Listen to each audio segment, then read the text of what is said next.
Bienvenidos a la ponencia Ensayos clínicos. ¿Qué debemos saber los pacientes con cáncer? Enmarcada dentro del 15º Congreso de Pacientes con Cáncer organizado por GEPAC. En esta jornada hablaremos sobre qué información debemos tener antes de unirnos a un ensayo clínico. Contamos para ello con el doctor Mariano Provencio Pulla, jefe de Servicio de Oncología Médica del Hospital Universitario Puerta de Hierro de Majadahonda.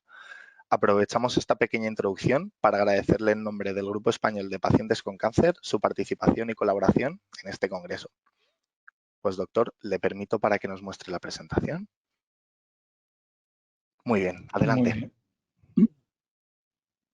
Bueno, muchas gracias a GEPAC por invitarme a participar en este congreso de pacientes y vamos a hablar de investigación clínica en oncología, de lo que son los ensayos clínicos, desde la óptica también de los pacientes, ¿no? Los ensayos clínicos, primero porque hay investigación clínica, yo creo que esto es una cosa clara, tenemos que avanzar, y luego los tipos de investigación clínica que voy a desarrollar también, no todos los ensayos clínicos son iguales, hay distintas etapas y distintos tipos de ensayos clínicos. Por último, las luces y las sombras de los ensayos clínicos y también el aporte de la investigación. ¿Por qué los ensayos clínicos? Pues para saber si una cosa es mejor que otra hay que hacer un ensayo clínico. Para mejorar, también. Si tenemos que hacer un control sobre lo que se hace, pues esa es otra razón del ensayo clínico.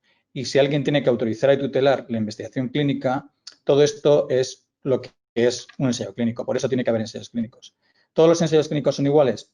No. ¿Se puede suponer que algo funciona en un sitio y funciona para otro? Pues no. ¿Siempre lo natural es bueno? Tampoco.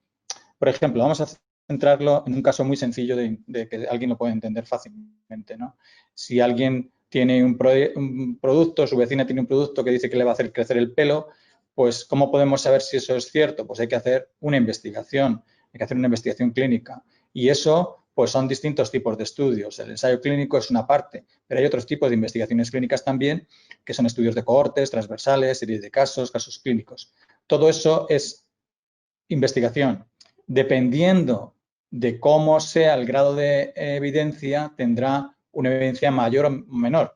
Si la vecina se le dice que se tome algo directamente y que eso no se modifica, eso es evidencia cero. Si ha visto usted que se beneficia a un vecino suyo, pues eso es un caso clínico. Y si hay más casos, pues son más casos clínicos. Pero para saber si ese producto es bueno, pues hay que hacer un ensayo clínico. No basta con ver que esto está así y esto está después, porque puede haber sesgos.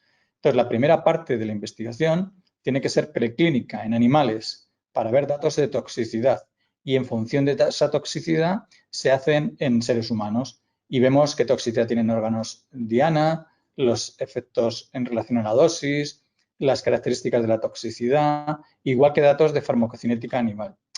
Después de esto, claro, ¿vale con hacerlo en animales y en humanos? No, porque tenemos órganos muy distintos.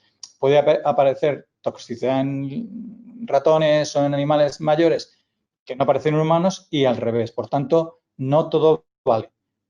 Y no vale cualquier ensayo clínico en animal para pasar al humano. Para eso está aquí esta gráfica. Los estudios preclínicos serían en animales y luego están el fase 1, el fase 2 y el fase 3 y finalmente el registro. Bien, para que todo esto esté controlado, se haga bien y tal, están los CEICs o CEIM, han cambiado de denominación, pero básicamente son los comités éticos de investigación, las autoridades sanitarias, la FDA y todo el proceso de monitorización de ensayos clínicos que hay, ¿no? Además, esto tiene que tener un consentimiento informado, tiene que ser voluntario, tiene que haber un seguro de vida y todo esto, cada ensayo tiene que tener un determinado objetivo a cumplir.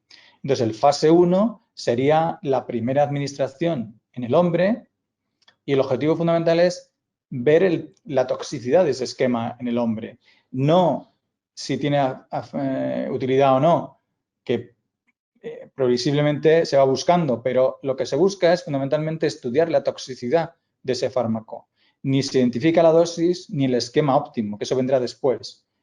El fase 2 es el que viene después, efectivamente, donde ya con unos criterios de inclusión homogéneos, uniformes, por ejemplo, siguiendo con el ejemplo de lo del pelo, pues que sean todos hombres, todos menores de 50 años, porque claro, gente con más edad pues puede tener más alopecia. Entonces hay que coger criterios homogéneos y En base a esto sería el fase 2. El fase 2 busca actividad y no eficacia. Busca el porcentaje de respuesta que tiene un determinado fármaco en una enfermedad. Obviamente también buscamos que eso sea útil en el futuro, pero fundamentalmente buscamos actividad. El fase 3 es el que luego nos dirá si tiene eficacia con respecto a lo que hay. De forma que los objetivos generales del fase 2 pues son estos que digo, tasa de respuesta o una supervivencia determinada a un momento.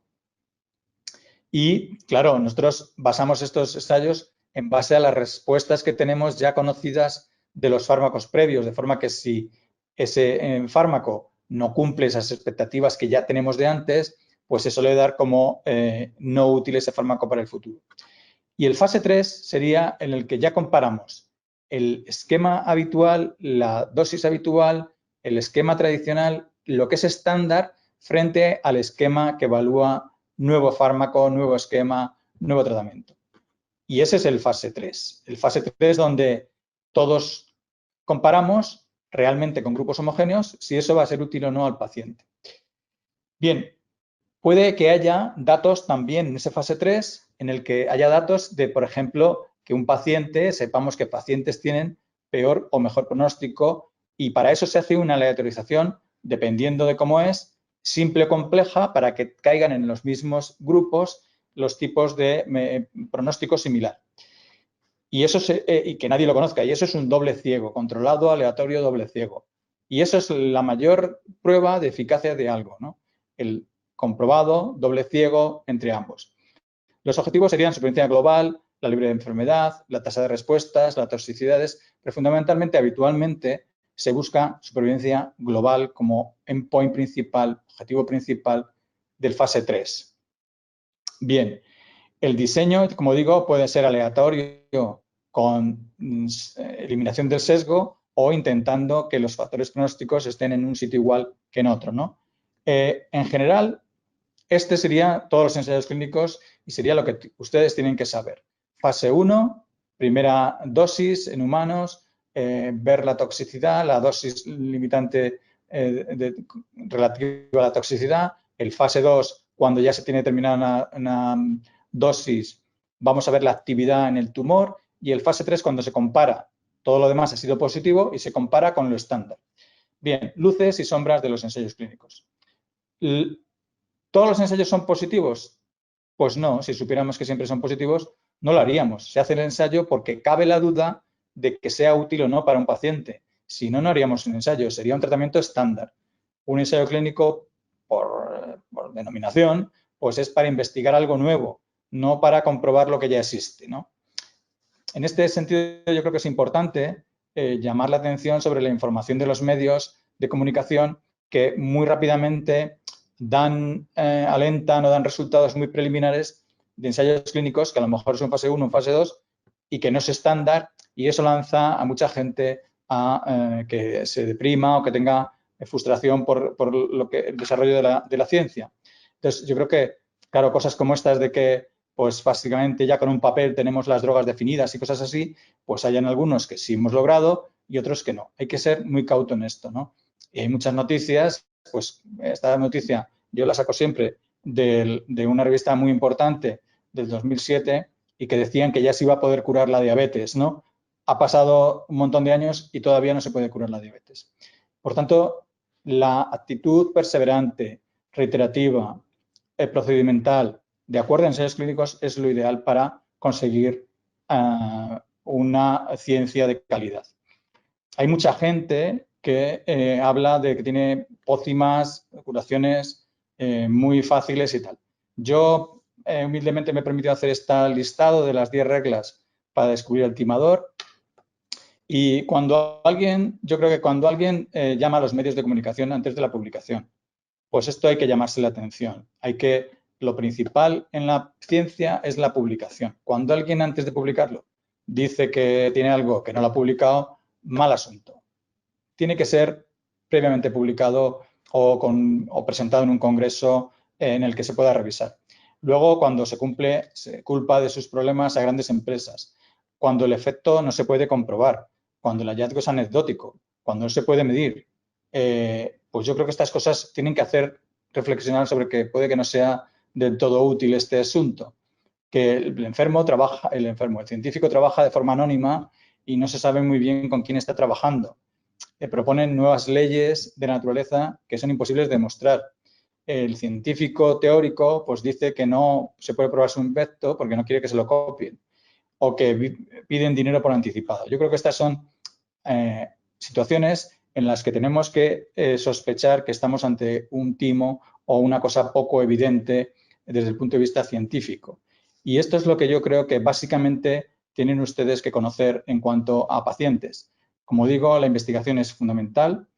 La investigación reglada con ensayos clínicos en los que tengamos un consentimiento informado, un comité de ensayos clínicos que tutela, reglamentación, control de los estudios, un adecuado diseño del fase 1, 2 y 3, a mí me parece fundamental.